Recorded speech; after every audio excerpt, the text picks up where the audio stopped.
And we're live. What's going on, everybody? Welcome to the Purple Blue Pod. I'm in the house tonight with my boy David Mottershead. How do I say that? Did I say it the right way, David?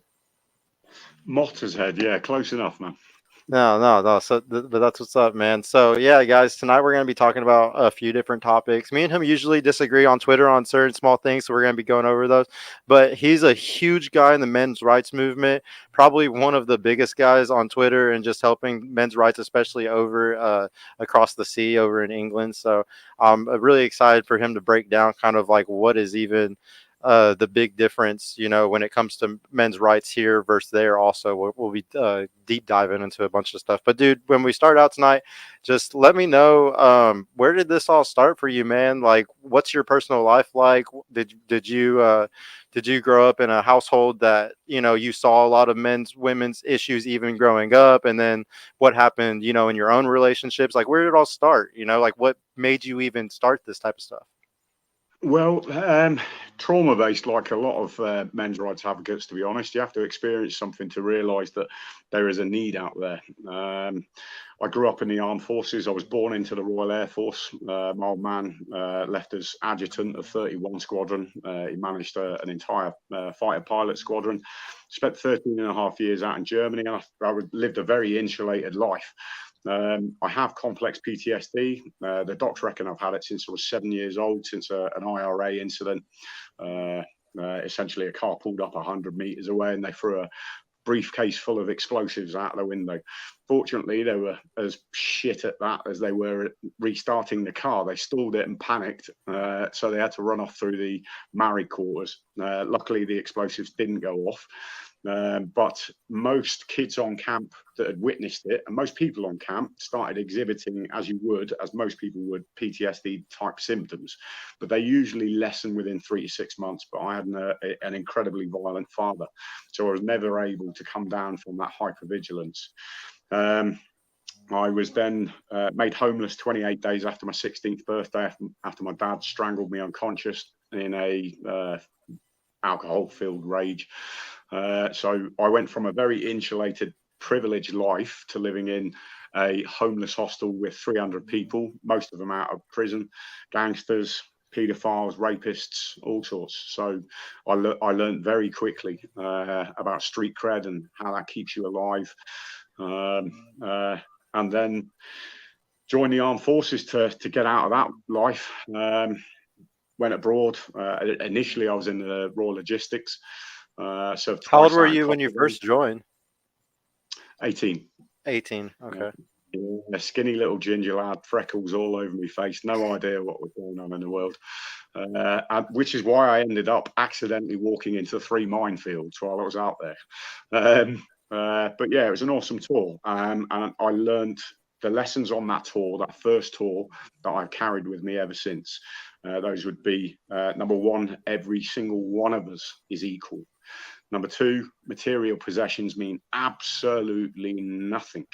And number three, and most importantly, nothing is more important than family. Um, Came home, bounced around a bit, run some of the largest nightclubs in the UK, then tried the finance industry, did quite well there, top sales for £150 million worth of deep mining equipment down in Cardiff. And then back into the forces again. Second time round was Household Cavalry, which was Her Majesty's personal bodyguard. Left with PTSD, got married, and I was married to her for 5 years, and the entire relationship was violent. Um, I didn't realise I was a domestic violence victim. It took them a long time to convince me of that. Every time they said it, look, David, she's the violent one, man. I was like, no, that's not how it works, man. Men can't be fucking victims. Do you know what I mean? And who and So, who do you think like sealed that in your head that made you think that? well, I think we all thought that up until a few years ago. I mean, I don't think anyone suspected, especially up until That made you there think. was. Sorry, say again. Oh, my bad. I think something messed up on my computer. Oh, right. Okay. Yeah. So I think, I mean, the words male victim didn't appear in law until 2013. Uh, I still remember an interview that was a BBC interview back in 2011, where the feminists were being questioned by BBC News about what they thought about male victims of domestic violence. And they were still saying at that point, they don't exist. If anyone's claiming to be a victim of domestic violence and they're a male, they are clearly a perpetrator. And we're still dealing with that to this day at the very top echelons of the domestic violence sort of industry here in the UK.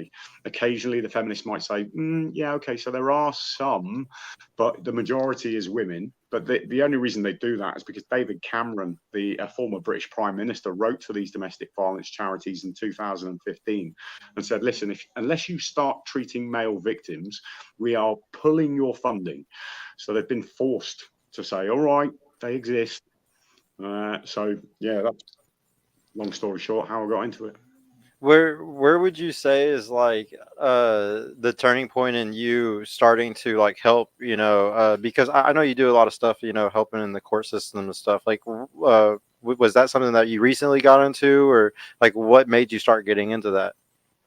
Okay, well, in my own situation, there was something conducted called a MARAC, which is a multi-agency risk assessment conference. You still there, man? Shall I hold on for a second? Sorry, had to let my dog inside. No problem, man. So yeah, in 2014, a MARAC was conducted, a multi-agency risk assessment conference, and this is something that's put together when domestic violence victim is identified. But you don't actually attend yourself. You just get a letter in the post that says, "Hi, Mr. Mottershead, we have conducted a MARAC and we have found you to be at medium to high risk of being further abused."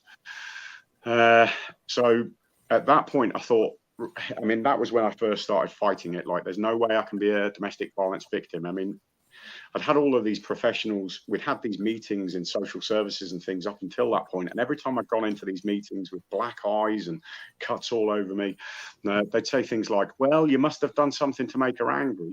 And because at that point, my perception was, well, only men can be perpetrators, so it must be my fault. So every single time I'd be like, right, well, what can I do different? How can I not make her angry next time? How can I do this different? If there's an issue that comes up and we have to talk about it, how do I do it better? Because it's clearly my fault she's hitting me. And it Anyway, was always physical violence. no, the psychological violence was the worst, actually. And I think most male victims will tell you that. Yeah, see, like But that's what something I'm really interested in. Can you explain to me some ways that women do like psychological abuse? Because I would say that is something that tons of men are going through today, and they just don't know it or they don't talk about it. And I really think guys should know what it looks like. If you can tell us how, like, what it looks like, kind of. yeah, absolutely. So it's a big area, actually. So it's probably helpful to start at why it happens and why women might be using these types of violence more in a more prevalent manner than male perpetrators.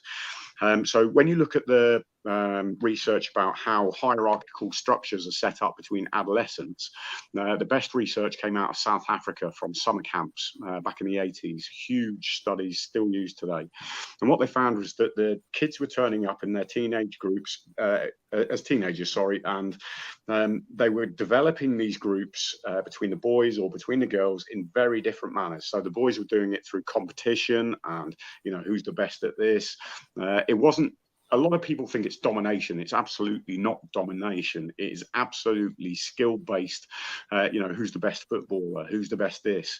Whereas the girls were coming together, and initially things would be very good. Everything would gel very quickly. But you've heard this colloquial phrase in society right across the Western world: women can be right bitches to each other. Now that's because after 2 weeks, the girls start using gossip and innuendo as a form of reputation savage, with the intent of isolating the target from the wider social community. That is how they set up their hierarchical structures. It's all done off gossip and innuendo. And it's actually a beautiful thing, because it turns out that every single human society in history has been morally policed by women. So that gossip and innuendo keeps us all in line, and we collapse as a society without it. The problem is when we don't recognise that that's going on in the first place, and that's And unfortunately what's regulate it happening. and regulate it a little Absolutely. bit. Absolutely. So cancel culture is the prime example. It is out of control feminine energy. And that's why when you look at BLM protesters and things, 70% of them are white, middle to upper class, highly educated women. It's a very female thing. The reason it's gotten out of hand is because of specifically what happened with the domestic violence movement in the 1970s. My friend is Erin Pizzey. She set up Refuge, which is the first ever domestic violence shelter in the world. And she wouldn't stop reporting that 62 of the first 100 women that came through the shelter turned out to be as violent as the men they were claiming to have left. Now, what happened? She had the money, but she didn't have the media support. So she invited these Marxist feminists into the board at the time because they had the media support and no money. But because she wouldn't stop saying these feminists were, or women were as violent as the men, they threatened to kill her. They threatened to kill her kids. They tried to poison her dog. They sent bombs to her house. And it eventually got so bad that she just walked away from the domestic violence charity and the movement. She moved out to Australia and New York and spent the next 15 years between the two areas. But as soon as her kids grew up and got out of the house, she came straight back to the UK and she's been campaigning ever since. She's outstanding. But what happened at that point was that the Marxist feminists that took over had to create an oppressor and an oppressed class. They had to create that bourgeois proletariat dynamic to be able to bring about the Cultural Revolution. So what they did was they covered over passive aggression. And I've got a great article I'll show you at some point, or I'll link it in so you can put it in the comment section later, from an MP called Jackson in 1973. And it's in the local paper, and it says, there are certainly as many male victims of domestic violence out there as there are female, especially as we considered what he called emotionally battered husbands. But being as there are more women dying at the moment, it is right that we concentrate on women for the moment. And the Marxist feminists took that opportunity and they pushed it to the extreme, and they managed to write male victims completely out of the history books by covering over the passive aggression that was a natural response from all women in society. So collectively, right across the world, we have lost our sight of passive aggression. And that's how it's playing out in cancel culture. So I don't know if that answers the question. Yeah, it does. No, so like, so I sometimes have heard you talk about just like the Hegelian dialectic, or just like different issues, or like how sometimes some of it came from like the Marxist agenda or the Hegelian stuff. Can you kind of like talk about that a little bit more? Because I get really interested whenever you bring that type of stuff up. Yeah, absolutely. So at the core of all domestic violence policy and legislation, at the very core, the very basis, pull this out and the whole thing collapses, is the phrase, we need to deconstruct the Western prescribed nuclear family unit as it is the source of all oppression for women and girls. Interrupting the patriarchy at the source of his power will usher in the Cultural Revolution, which will lead to the matriarchal future free from all forms of systemic oppression. Now, the key part about that is not one society in human history has ever survived the deconstruction of family. And you can see this all the way back to 2nd century BC, to a Greek statesman by the name of Polybius. He was the first one to record it. He said the downfall of the Greek Empire, the number one cause was the state's interference in the family. I'm now going to ruin the film 300 for everyone. I'm so sorry, everyone. Same thing happened in a Spartan community. So the Spartan Empire wanted better warriors, and they figured, like, if we can get the guys to sort of mold together better, then they'll be better fighters. So they mandated that the warriors had to sleep in each other's beds. The problem with that is wandering hands. God knows how that happened. Side note, to anyone who says you can't teach people to be gay, it's bollocks. We know you can. Anyway, the lads got a bit too familiar, and it got really out of control to the point that the Spartan women, the birth rate just bottomed out, like we're seeing today right across the Western world. And Spartan women eventually started shaving their heads to try and look more like men.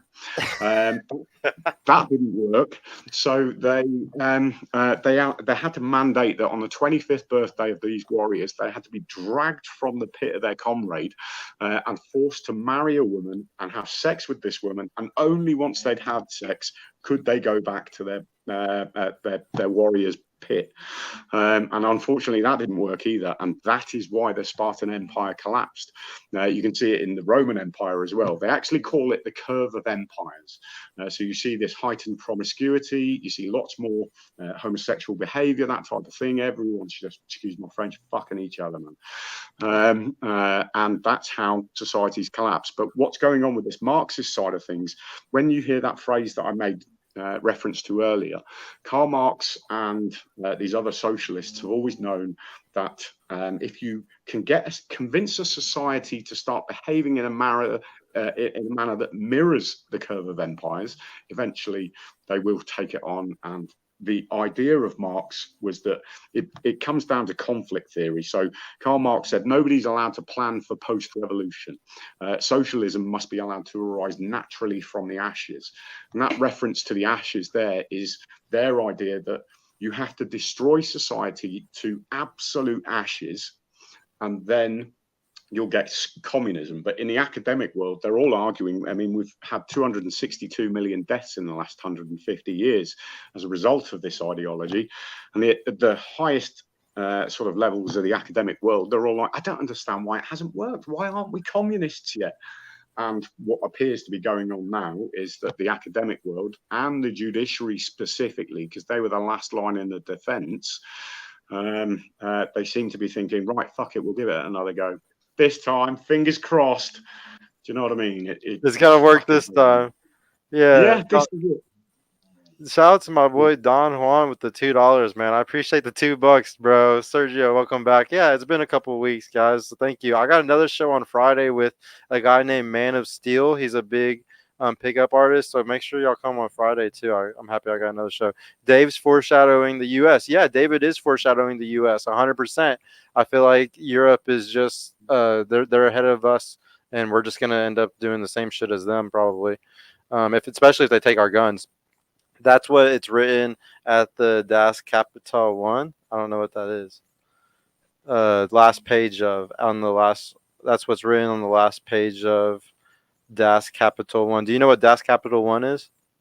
Das Kapital is Das Kapital. yeah. That's isn't that Karl Marx's book? I mean, I've never read it. I'll be clear. I am because I'm a social policy expert. I have to avoid that shit, and I have to read secondary source. But the problem is, it means I have to read 3 times as much to work out what's in the primary source. So yeah. No, that's crazy. I'm gonna go to my list really quick of what we could talk about tonight. So something, guys, that me and David sometimes disagree on Twitter was the alpha beta thing between like men and women. So do you want me to give you my stance on it, David, and then you kind of rebuttal me, or do you want to just give your stance on it and then I rebuttal you? Like, what do you want to do on that? Well, I want a sip of coffee, so you go first now. Okay, I'll go first. Yeah. Wait, what did my boy say? I've read that BS. It's not good at all. Yeah, Don, you've done your research. No, so the first thing for the alpha beta thing. So usually, what I usually hear you bring up is like the wolf pack. And how it's been debunked that men don't work in the wolf pack thing. And I want to say I agree with you. I completely agree with you. Men, like, it doesn't really matter. Like, different men take leadership roles, in different positions depending on what needs to be done. So, like, I agree with you that like the alpha beta pack from the wolf stance is completely stupid, and I don't know why anybody would say that. Where I always come from the alpha beta standpoint whenever I talk about it is it's actually more from the female perspective, not from our perspective as men. The female perspective, like we've talked about this, women have a long-term main strategy and a short-term main strategy, and usually the short-term main strategy guy has the better shoulder to hip ratio. just the better jaw, the better looks. Like evolutionary psychology showed that they picked a certain type of man, even certain smells, from the t-shirt test. So whenever they did these things, we can see clear distinctions. And whenever I bring up alpha and beta, that's what I'm usually talking about, is like the alpha dynamic of how a woman sees the guy, and sometimes I also bring up something in relationships. Sometimes women will, what we call, break rules for alphas and make rules for betas, because like that guy who, like, she like is fucking as like the alpha, she's like, oh yeah, he's like making me do this, or he's telling me to do this, yeah, I guess I'll do it because I really like him, and but like that beta dude, she's like, no, you can't do this, no, you can't do that, and like he's gonna listen because that's like all he can get. And but that's what I wanted you to understand. Whenever I talk about alpha beta, it's like I'm always talking about it from like the female lens, kind of, because that's how the women see it. And it's not even that I'm trying to say about how men are leaders, how, because like I don't like, whenever it comes to like really truly like alpha, like in the context of the world, I believe that you can be contextually alpha. Like if you were a DJ, or if you were like a guy, a promoter at a club or something, in that environment you might be cooler than some other people there because you're a DJ, but like as soon as you leave that club, you're just a normal dude again, like if a girl sees you out on the street, you're just normal. So it might contextually shift, but I don't think there's such thing as like a alpha, unless it maybe a guy who's just fucking bitches all the time. Like he's that guy that has like 10 bitches he's fucking a week. Maybe that guy we could call a alpha because he's fucking bitches, but not because he's a leader or anything. It's because he's just fucking mad bitches. Okay, so yeah, I love that example about the nightclub. So I used to run some of the largest nightclubs in the UK, and this used to piss me off constantly, man. I am an ugly bastard. Yeah. I have a big nose. I'm British. I've got the bad teeth, and I swear to God, if the girls saw me out on the street, they wouldn't give me the time of day. They'd look me up and down like, "Ugh, who is this?" But I swear to God, as soon as they found out that I was the general manager of one of the biggest nightclubs in the city, they were fucking all over me. I swear I could have taken advantage of that situation. And I was single at the time, but I was that disgusted by their behaviour. I was like, no, I'd rather not have sex at all. Thank you very much. Anyway, you are quite correct on certain aspects of that. So, but there is, I would say, you're probably you're crossing over a couple of bits there. So, what you're talking about in terms of alpha and their success with women in terms of short-term mating strategy, all of the anthropological research shows that, in actual fact, women are choosing those so-called alphas when in actual fact they are dark triad trait individuals, meaning they're psychopathic, Machiavellian. Machiavellian, all of that type of stuff. But the interesting thing is that women are more attracted to dark triad traits during ovulation. So it is very much a short-term mating strategy, but you're talking about K and R strategies here. So what K and R, I can never remember which way around it is. My apologies. My mental health. But one is essentially live fast, die young. The other one is be careful, live as long as you can type thing. So the women will be interested in be careful man for 3 weeks a month, but they'll be interested in the bad boy for 1 week of the month. Do you know what I mean? With regards to the alpha beta stuff, and if there's any feminists listening to this, they're going to go, no way he's an MRA. No way did he just say that. But I swear to God, we are not the leaders of this world that the alphas think we are. So the best way to look at that is the engineering anomaly research that's come out of Princeton. And it is a 30-year longitudinal study. So there's no unpicking this. And what they've done is they've created these machines that are extremely precise, but extremely simple as well. And they require 2 inputs. So they require 2 people to operate at any one time. And what they wanted to do was find out how people work together as a team. And they had no intent of originally looking solely at gender and sex or whatever, but that's the way it ended up. And what they found is that when they put a same-sex couple on the machine, if they are working together, they manifest about the same outcome as chance. So a homosexual couple will only ever really get chance outcomes when they're working together. When they put a man and a woman on together that didn't know each other, they were getting, I think it was 2 times the manifestation of chance. But when they put a man and a woman on the machine that loved each other, they were getting 7 times the manifestation. Now, everyone presumes, well, this has got to be because of the blokes. Blokes built the world. Of course, it's the fucking blokes. Turns out it's absolute fucking nonsense. We bring very little to the table. What we bring to the table is focus. So women have, it turns out, extreme levels of energy. And they are bringing all of the manifestation, but they're like a live wire sticking out of a wall and no insulation tape around it. And if you walk past it, you're going to get fucking hit. The bloke literally focuses his partner, and when he is able to focus his partner, when she trusts him enough to allow him to focus her, that's when they're getting the manifestation. But that's not the best bit. Women have so much energy, as they put it in the research, that if you sit a man and a woman down who love each other 2 weeks before they go on the machine, and you ask them to think about what level of manifestation they'd like to achieve, they will achieve it 2 weeks later. So women have so much energy about them, they can reach into the fucking future and demand what they're going to get. That is so incredible, though. And if you really think about it, because I already believe in like the law of attraction and like how much you can kind of almost manifest stuff yourself just by like if you're negative all day, like negative things happen, or like if you're looking for red cars, you're gonna see lots of red cars, you know. And it's like that's the way that like I really see stuff. But it's crazy the way you just put it, where when you pair that with another person manifesting the same thing. That is real. I've never heard that. I've never heard about that before. That was so interesting. And like, I would love for you to send me that because I want to use that all the time from now on. Very interesting. Yeah, she's done some great interviews. There's an hour-long one on YouTube. I'll send you a link so you can put it in the comments. But there's the argument that completely unpicks the so-called alpha red pill movement. You know, you've got to do this, you've got to be the man, you've got to tell your missus, you've got to dominate your missus. On that side, I just want to be very clear with everyone. I am a domestic violence expert. I wrote the largest study of its kind ever conducted in the UK into the lived experience of male victims. It's yet to be published, but it was 9 people more than the largest study.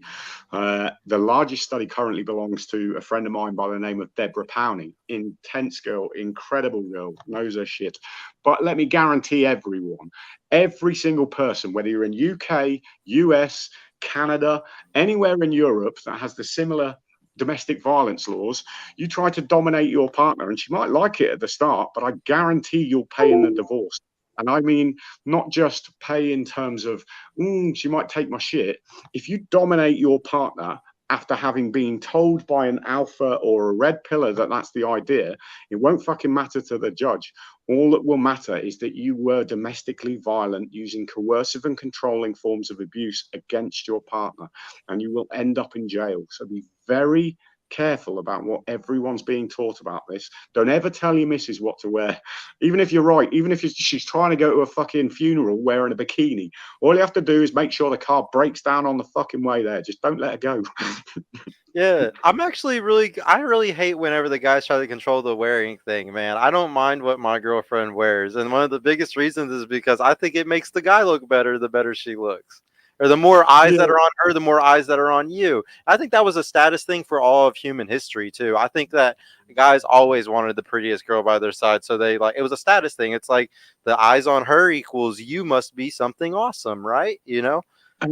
Kind of. You're kind of right to a degree, but the overwhelming majority reason why we choose pretty women is because, number one, and this is why women wear makeup, symmetry is beauty to human beings.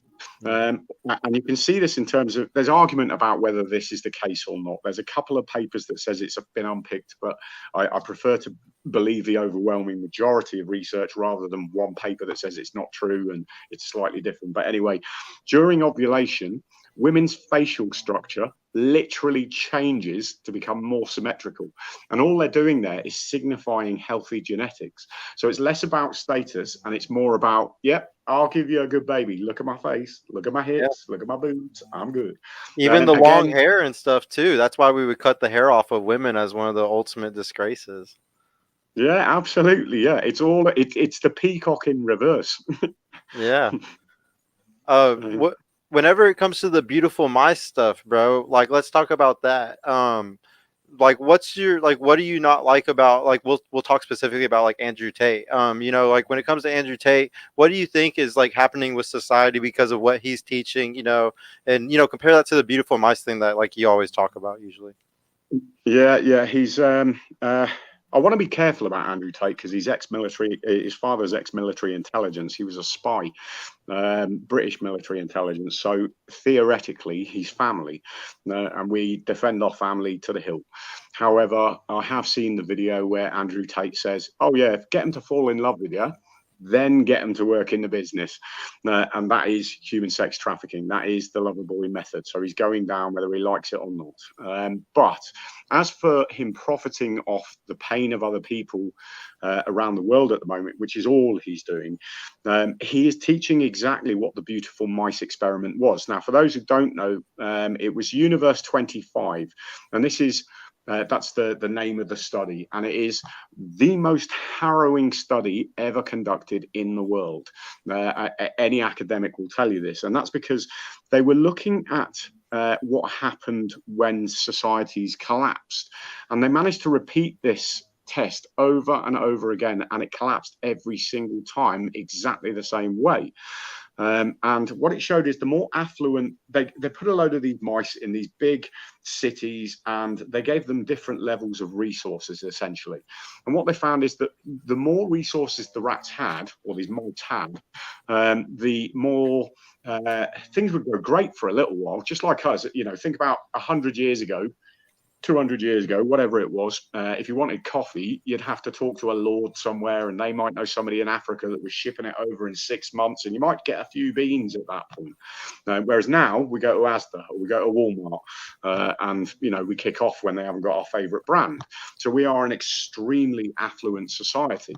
Now, in these sort of mice societies, the more access to resources they had, the more men, the male rat mice and the female mice wouldn't fucking copulate anymore. When they studied the male mice, they were becoming exactly like Tate and his followers. So they were becoming very selfish. They stopped spending any time with the girls in the community, taking care of themselves all day, licking themselves, pruning themselves, and just sitting around being lazy slobs. So when Tate is teaching people, concentrate on your career, don't worry about women and things like that, in actual fact, he is mirroring the downfall of society in this Universe 25. So he's teaching kids to go out there and to bring about the destruction of society, to be beautiful mice. So when you hear kids saying, "Oh yeah, no, I don't care about women anymore. I'm concentrating on myself. I'm going to build myself a good business. I'm going to do this. I'm going to go to the gym." I mean, they all say they're going to. I don't see an uptake in the numbers of men going to gyms to take care of themselves. They are Right. at home. Yeah, they're at home licking their fucking fur. It's that simple. Yeah. So like if he was saying though that for these guys to go start families or like well not to ignore women, to like try to like at least fucking, be with a girl or like start a family soon. Would you think that that's at least better? Like that's not as beautiful mice if he's telling them to not, be social like, isolated and solipsistic and only thinking about themselves? Yeah, do you know what? I don't like the majority of Tate's content, but that was the one video that I really liked of his. His best video was where he was sat in this podcast. I can't remember which one, but it's the table where all the girls are sat around. There's a couple of guys with mics and that. And he said, "Let me be clear. I went to a family reunion and my grandma was sat there and there was over 100 people in the room and they all came from her. And I can't tell you how beautiful that was. And when I think of my own lessons that I learned in Kosovo, yeah, that is absolutely the truth. What's going to happen to these ladies who are being taught at the moment, having kids is a terribly oppressive thing. When they get to you know, 40, 50, 60, they can't have kids anymore, and they realize they've wasted their whole life. They have no family. For those of us who do have children, we know that it is the most beautiful, incredible thing in life. I'd kill for my children. I'd kill you in an instant, Sergio, if you became a threat to my child. Whereas if you became a threat to my career, you can fucking have it. Do you know what I mean? So yeah, at times he has hit the nail on the mark, especially when it comes to family. But overall, I think he's done way more damage to society, unfortunately. Yeah, but I hear him preaching a lot more of the family stuff, especially now that I would say he's on what his hero's arc, like he's not on his villain arc anymore, and so Yeah. like and like that's one thing is like I'm gonna stand by his side until he goes down, if he goes down for the child stuff, you know. But if it comes out that that's all false accusations or they're not really true, because the way I see it is anybody can just make an accusation and then we gotta take it to court to see if it's true, you know. Like I don't believe that they're Yeah. guilty just because somebody says something. I want to see like more proof, you know. Absolutely. And up until recently, up until I saw the video where he was saying, yeah, make them fall in love, and then they can work for you. I felt exactly the same. And you do have to remember that the modal form of abuse for female perpetrators of domestic violence is the threat of or the utilization of false allegations. And it goes back to that utilization of gossip and innuendo as a form of reputation salvage with the intent of isolating the target from the wider social community. So your stance is the absolute correct one. Don't believe anything anyone fucking says until the evidence is there and you've seen it yourself. For me, I always stood up for him, even though I hated the majority of his content. I always stood up for him in exactly the same way. But yeah, it's hard to get around the video where he sat there going, "Oh yeah, make them fall in love with you, then make them work for you," because that is Yeah. the lovable method, unfortunately. Yeah. It does. It sounds super fucking bad. Even if he was being hyperbolic just for clicks or something, it's still pretty fucking bad. Yeah. Um, so like me and you are really crazy about like the reason that I hate red pill so much or like MRA sometimes is the solutions to things, because I'm really crazy about being a man means having good solutions, and you have some really good solutions for stuff, and that's probably one of your biggest expertises is your solutions. So for the micro scale on a man, just on an individual level, what do you think are the best solutions for men on a micro scale right now? Like I would say that like the gym, like walking every day, getting sunlight in your eyes, just a bunch of like physical health stuff. Because to me, physical health is mental health for most men. So like I'm really crazy about that. What would you prescribe to a guy to make his life better? You know, on the micro, on just his individual level. Um, wow. I mean, that's a big question. I've never been asked that before, so thank you. I wouldn't normally want to say too much either. I'm one of these people who gets scared about saying this is the solution in case somebody does it and it goes bad, you know. Yeah, you But you can I be think you can speak in general and say multiple things if you want to. You know. Thanks, man. I think you are right. I mean, you definitely are right about mental health in terms of physical health. So, the suicide rate at the moment is affecting white cis men more than anyone else, and that's because the target of the cultural revolution is white cis men. So, when you look at the cultural revolutions of the past, most people don't know World War II came about because of a socialist cultural revolution, and the Jewish population had skyrocketing rates of suicide shortly before World War II. That was because of dehumanizing language that was being used in general. And when you do that to people, a group of people a lot, the group will start to commit suicide. You can see this in the American Psychiatric Association's Guide for Treating Men and Boys. So it's the toxic masculinity argument. They always say, men don't come forward, but it's bollocks. Most men who commit suicide are under the mental health services when they commit suicide. It's just that they're not getting a therapeutic intervention, because as a woman, you are twice as likely to get a therapeutic intervention, even though you're the lowest risk. And that's because it's a female dominated field. Now, it was a Dr. John Barry, who is the head of the male psychology Centre for the British Psychological Society here in the UK. And he wrote a paper about a year and a half ago that very clearly showed that there was a direct causal link between the what he termed toxic terminology of toxic masculinity and the suicide rate. And that paper alone led to paragraph 3 and paragraph 7 of the American Psychiatrists Association on guidance for treating men and boys being removed. So they no longer use the phrase toxic masculinity. So if guys are out there feeling suicidal, first of all, I'd say, no matter what the problems are in your life, most of you are suicidal because of that extra part of the Cultural Revolution. Without that toxic terminology being everywhere in society, the likeliness is you would probably not be suicidal. You might still be struggling with things. So first of all, bear in mind that if those intrusive thoughts are coming up, they're not yours. They're not yours. Somebody else has put them there. Number two, the fitness thing is a great idea because they've realized that fitness is probably one of the better fixes for mental health. Specifically, they found a compound in soil that is the strongest antidepressant in the world.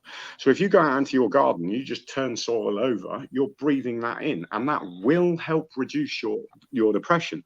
When you go into a wooded area, you don't have to disturb the soil. It's already in the air. So just go to the woods and go for a walk in the woods, and you will come out the other end feeling better. And the third area is obviously eating right and making sure that you're surrounded by the right people. I guess that would probably be my advice. Yeah, no, that was all like really good.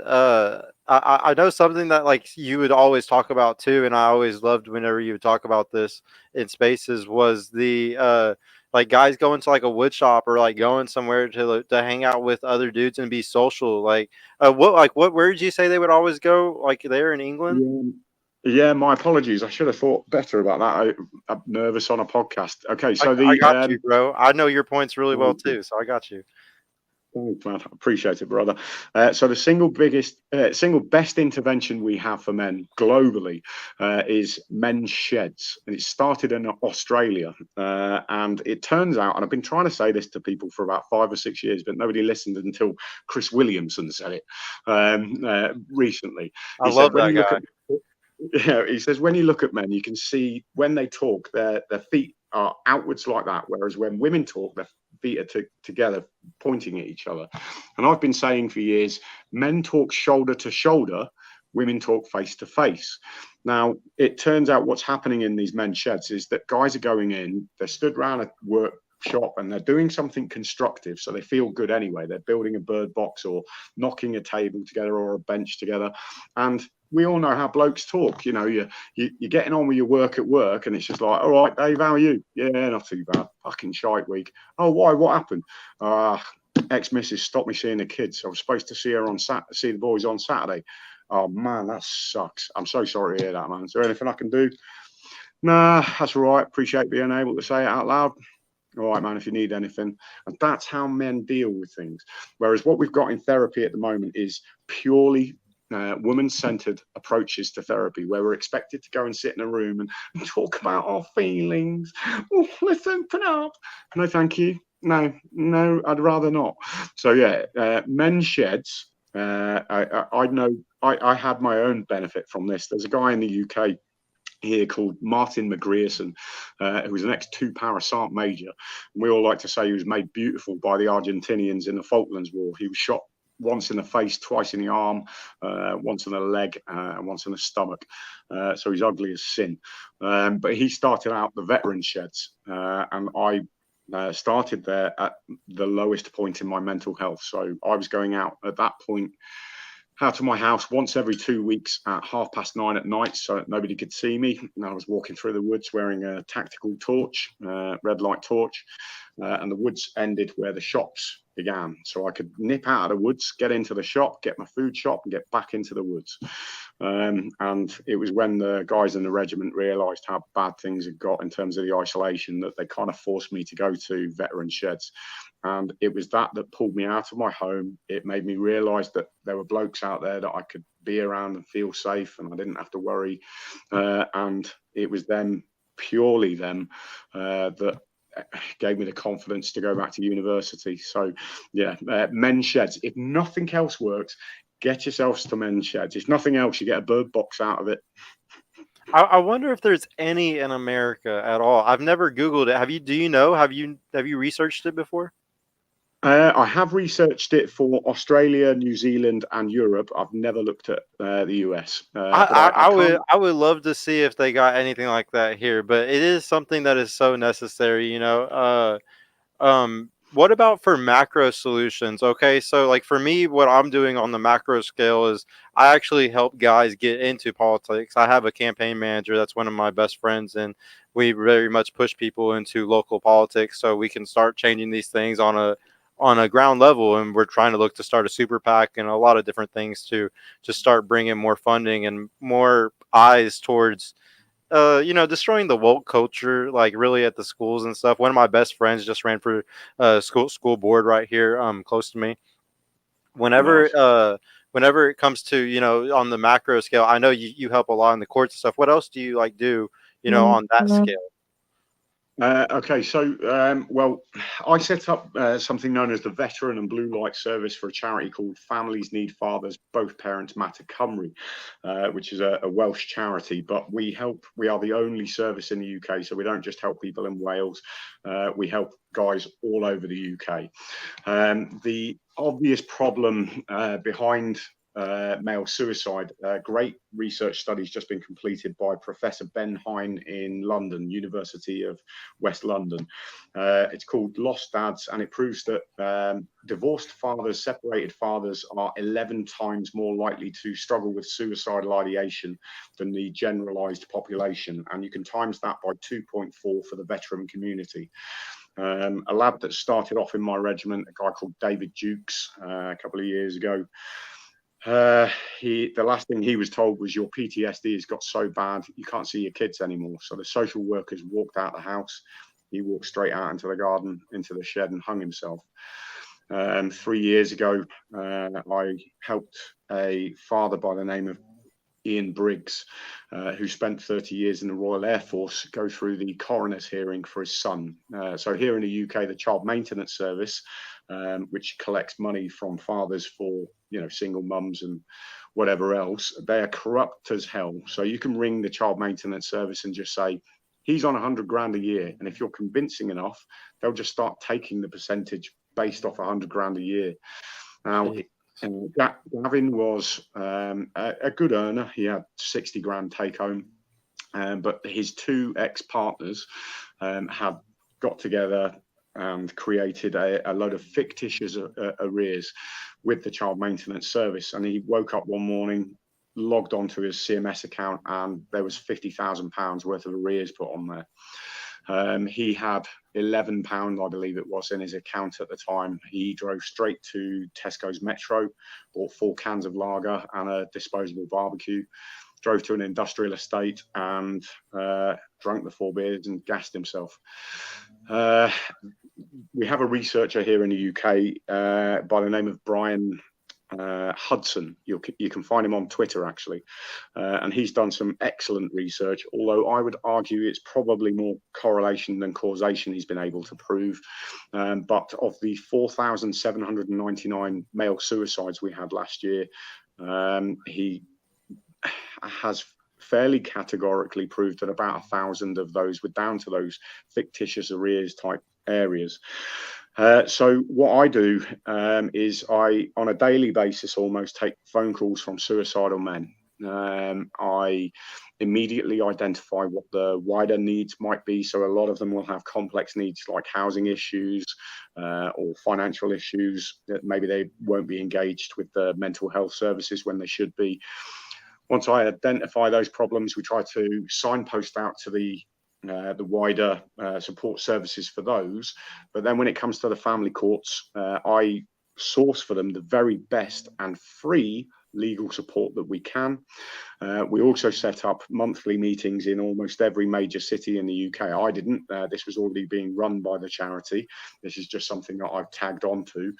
And what happens in those meetings is probably the most important thing that we do for fathers here in the UK. So Most people can't afford the solicitors. If you're going through family court and you earn over £12,000, you've got to pay yourself. And, a small court case total will probably cost 25, 30 grand. Most people don't have that. So they go in on their own, litigant in person, and they are absolutely destroyed in court.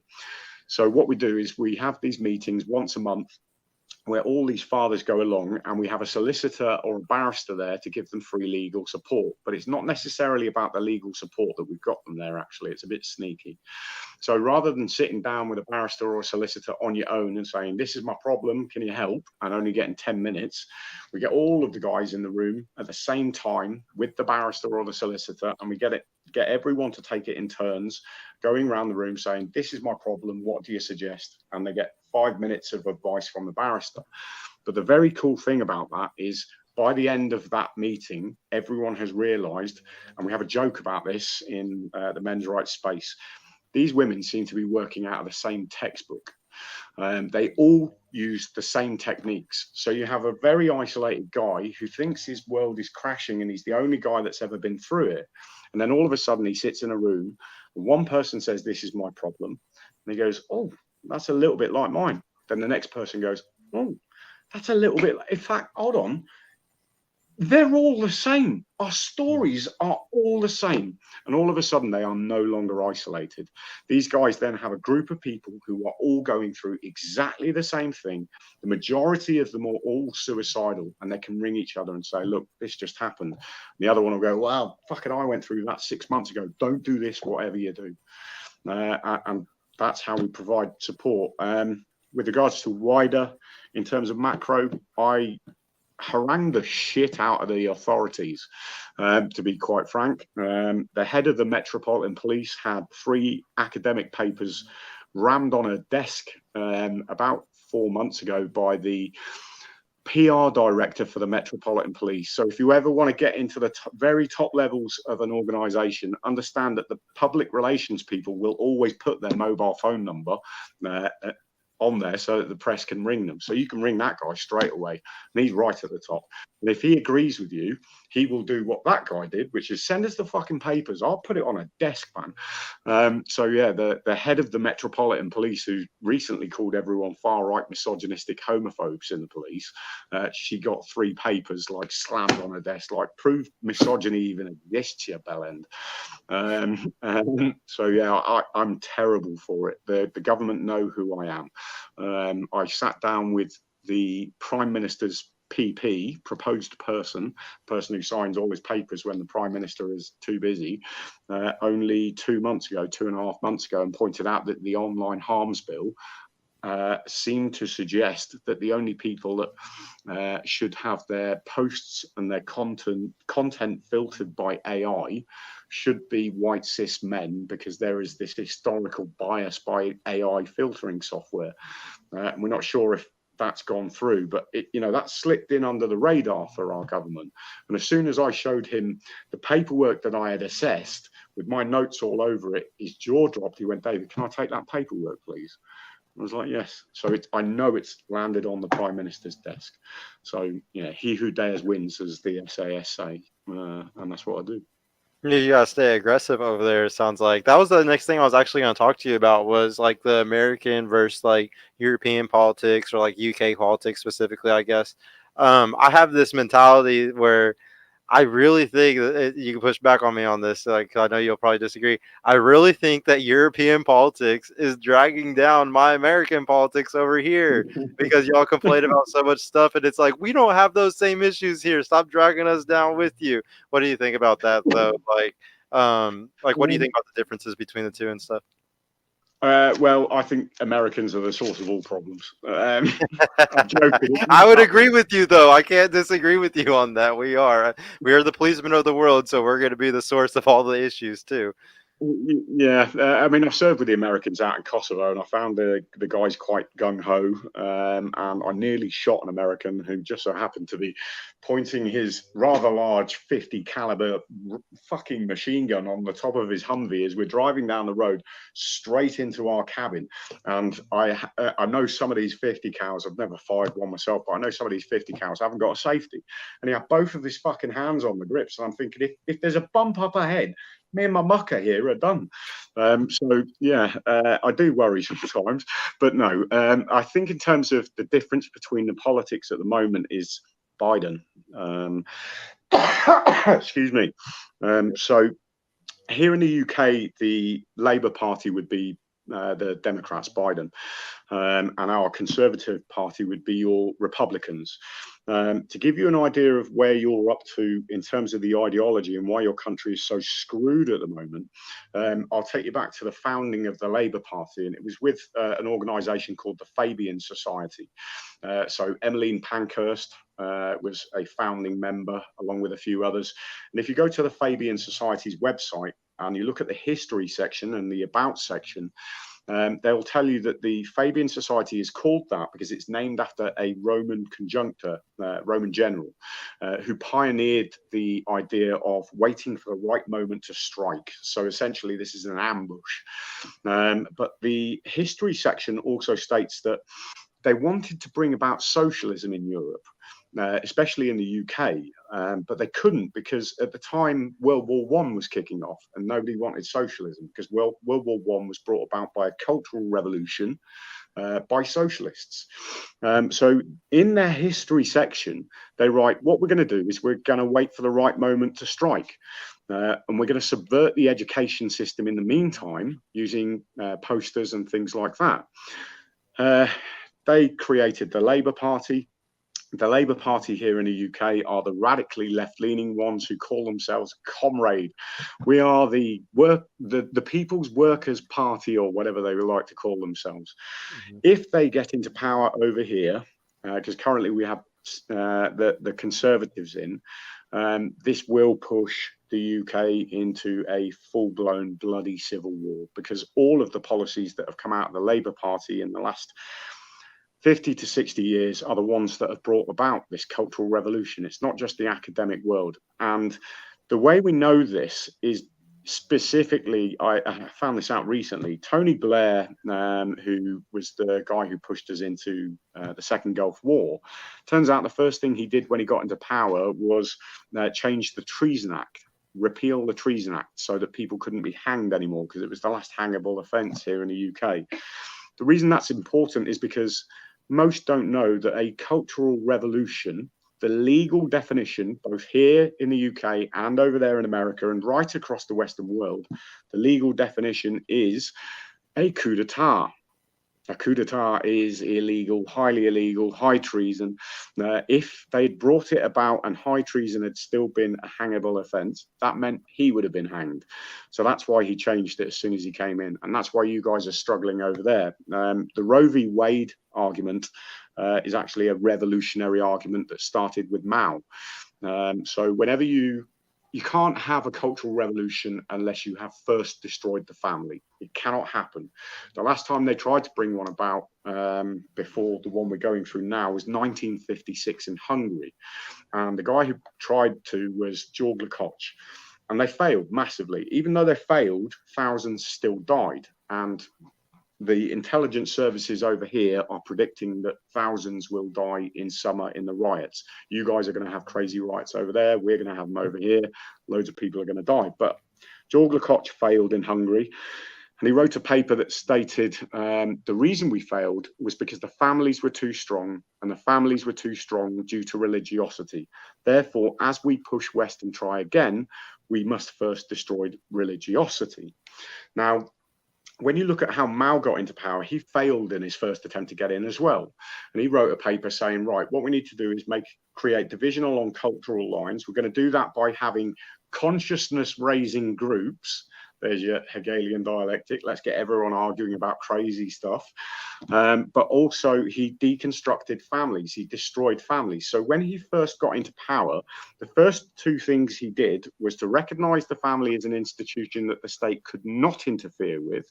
But the second thing he did was to decriminalize infanticide for women, on the argument that women would be best placed to know whether the family would be able to provide the resources for that child, or whether that child would become a drain on society, on the family, which is exactly the same argument that you're hearing now over abortion. And that's That's why crazy. Biden, yeah, that's why Biden said live on TV, strike it down, you'll have a revolution. It's like, well done, dickhead. I was only a corporal, a trooper at times in the British Army, and I know when you're in charge of a fucking rocking ship, the last thing you do is go, better not have a revolution. Do you know Yeah. what I mean? You're just encouraging it. So, yeah, the difference between Europe and America comes down to the fact that you have the socialists in power. Here we have the socialists trying to get into power. Uh, so, sorry, long Yeah. explanation. Yeah, no, no, it was really good though, dude. Like, no, this was actually a really good discussion, man. I'm really excited we got to do this because we got to dive deep on some really good talking points there. And there's 61 people watching right now too. We ended up there's like 55 people on Twitter. It looks like shout out to or 57 people from Twitter. Shout out to all my Twitter people, man. Really appreciate all the growth that we've been having over there. David, I think this means that people are going to want more content when it comes to people from our group. So I'm going to have you on. Maybe if we have people that disagree with stuff, we'll have to come on here and hash it out on the live stream sometimes or something if people like this content. But no, I really appreciate you for coming, man. And I really hope we got to learn something more about each other. Like I learned a lot about you and like your history. And my whole thing is I like learning more about people or learning more about things because through understanding, you learn to love something more or respect it more through understanding it. So I hope that maybe you learned something about me too, and like through that understanding, we can grow in some love and some respect because we know the brothers need to stay together now more than ever. So. Yeah. Hell yeah. And my apologies for calling you an alpha so many times, man. You're clearly not. So you have my sincerest apologies. Oh, and I do want to say also, I like to brag that I'm the biggest beta ever because I think that guys in relationships, I'm kind of naturally a beta, bro. I like to, eat popcorn and watch movies with my girl every once in a while. I guess I'm a beta. You're, I guess I'll take it, man. you're a big romantic, aren't you? Yeah, yeah, dude, I am for sure. I for sure am, and I'll stand on that and be very proud of it too because I don't think there's anything wrong with it. There's nothing wrong with Absolutely, as you should be. Yeah, that's what's missing. It's the actually, if people are looking for anyone who can point to that side of things, I'd suggest Peter Wright on Twitter. Does some excellent content on romantic chivalry, that type of thing. So, it. I didn't know you excellent. loved Peter also, man. I'm obsessed with him, Who doesn't? Who doesn't? The guy's dude. outstanding. I love his work because like I really don't like that guys. I mean, you know this from working with suicide victims. Like I don't like that guys um fall so hard in love that they get one-itis, as some people in the red pill space would talk about, where you think this is the one girl or something. Like you have such a deep love that they want to self-delete over it. And it's like I really love Peter's work because when you understand love and the way that he talks about it, and just the romantic side of it, and how when you realize it's really just lust and it's really just to kind of sell books and to sell for emotional capitalistic, reasons to just be able to make money off of Valentine's Day and shit. It's like, fuck all that Mhm. shit. Like, that's not what love is. Love is something that's way more, not unconditional, but way more, it goes through way more troubles and like problems. Like, I feel like lust kind of fails after a few years because the girl thinks that like it's supposed to be special, but it was just lust, it wasn't love. Absolutely. I could not agree more. Love at first sight does not exist. Love is something that is earned between two people, and it takes a long time, I think. So, yeah, couldn't agree more. That's a good way, but and I loved Peter too because he owned Ligma in the greatest way anybody's ever owned him. Did you see that post when he did that? No, no, I Oh, don't know. You'll have dude. to send me a link. He basically summed up the reason why Ligma acts the way he does. Like he always puts the pussy on the pedestal and acts like women have control over the whole world, is because like he basically like has a fetish for like women always being in power and being in control. And Peter like got into an argument with him one day on Twitter, and once he like posted that and made it clear that he just has this fetish for that shit, I was like, okay, this fully explains Sigma now. Like this is why he acts like this. He just can't let go women being in, because like even my relationship, like he always makes it clear that like women are always in power. It's like, no, like some relationships, like the girl kind of is working for the guy a lot, and like she's putting a lot of value up, and she does a lot. It's like if you dated a girl that didn't put up a lot of value, that's like your fault, I think. You know, like maybe you should have chose a better girl instead of been with the one that you were with. You know. Absolutely, couldn't agree more. Could not agree more. Dude, no, this was such a good. I can't believe there's 68 people watching, man. Really big shout out to all these Twitter people, guys. I'll be back on Friday, especially since I'm gonna have Man of Steel on. He's a big pickup artist, so please check that out. David, where can they find you on Twitter though? Especially since there's a lot of Twitter people watching, so they can go add you. Well, you can find me on any platform if you use the hashtag Stoic Sense. I do that specifically because of the amount of times I've been cancelled by feminists. So if my account gets cancelled, just type in hashtag Stoic Sense and you will find me on the latest account. So cheers, What's guys. your at also though? Is it at Stoic Sense as well? Yes, it might be at Stoic Sense 2, I think it is. I think that's the second Stoic Sense I've had on Twitter. Okay. Good. No, good, because I want them to be able to go add you, man. Thank you so much, dude. Here, stick around. I'm gonna end the stream, but we can talk for a second after it's over. But yeah, Okay, thanks so much see you for later, having me. guys. Peace out. YouTube, Twitter, Twitch, Rumble, all you fuckers on all Facebook. Bye, guys. I'll see y'all in a couple days. Thanks, everyone.